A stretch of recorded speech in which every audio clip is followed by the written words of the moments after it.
આજે તો વાડીએ ગયા ને હાથમાં કૂતરું જ કવડી ગયું. દ્વારકાધીશ બધા મિત્રોને તમારું સ્વાગત છે મારા બ્રેન્ડ ન્યૂ વ્લોગમાં. આપણે નાહી ધોઈને તૈયાર થઈ ગયા હતા તો બહાર જોયું તો બહાર તો વરસાદ જેવું મોસમ થઈ ગયું હતું. વરસાદ હોય કે ન હોય, આપણે તો કામે જવાનું છે તો હાલો આપણે નીકળી ગયા કામે. તો પછી આપણે ઓલા કાઢીને મોસમ તો એક નંબર થતો હતો ને પોગી ગયા ગેરેજે પોગ્યા હતા તો ઘરાકતા ઓટા ઉપર જ ગાડી ચડાવી રહી ગયું હતું. તો પછી આપણે ઉપર ગાડી ચડાવીને ચેક કરીએ તો તેમાં બટન પેનલ જ કામ નથી કરતી, એટલે આપણે નવી બટન પેનલ નાખી દીધી અને બટન પેનલ નાખીને ચેક કર્યું તો બધું વર્કિંગ જ હતું. પછી ગાડી પેક કરી નાખી અને કરી નાખી રેડી. પછી આ ગાડીવાળા ભાઈ હતા કે તમારું જાદુ જોવું છે તો મેં ચપટી વાળીને ડિસ્પ્લે ગાયબ કરી નાખી.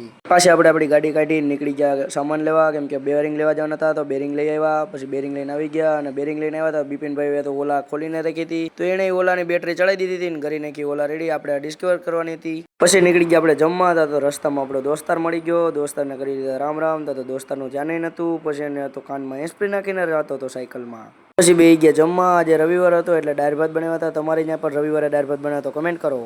જમીન પોગી ગયા ઘેરે ગયા હતા. ઓલા આવી હતી એમાં તો પાછળની બ્રેક જ નથી લાગતી તો એનો પંપ બનાવવાનો હતો. પંપ ખોલીને જોયો હતો તો પંપની તો રિંગ જ કપાયેલી હતી. પછી નવો પંપ નાખી દીધો અને કરી નાખી ગાડી રેડી. આજે રવિવાર હતો એટલે કપડાં બદલાવીને થઈ ગયા તૈયાર અને નીકળી ગયા, કેમ કે આપણે જવાનું હતું ફામે. તો રાહુલભાઈને અને હાર્દિકભાઈને બેને લઈ લીધા અને નીકળી ગયા ફામે જવા માટે. આપણે રસ્તામાં ઉભા રહી ગયા હતા અને લઈ લીધી હતી ફ્રૂટી. તો ત્રણેય ફ્રૂટી પીતા હતા. ફ્રૂટી પીને આપણે પોગી ગયા વાડીએ પોગીને બે કૂતરા તો મને કવડવાનું ડિસ્કસ કરતા હતા. મારી પાસે કે આવતા નહીં, મને તો કૂતરાની બહુ બીક લાગી હતા. બાંધુનું હતું તો મારા હાથે જ ચોટી જાત.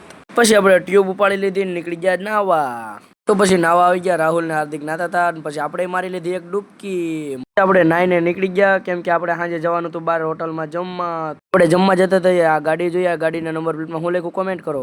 પછી આપણે પોગી ગયા કાના અને દીપ પાસે. તો આપણો ડ્રાઈવરે આવી ગયો હતો અને દીપે આવી ગયો હતો. પછી આપણે નીકળી ગયા હોટલમાં બાકા ચીકી બોલાવવા.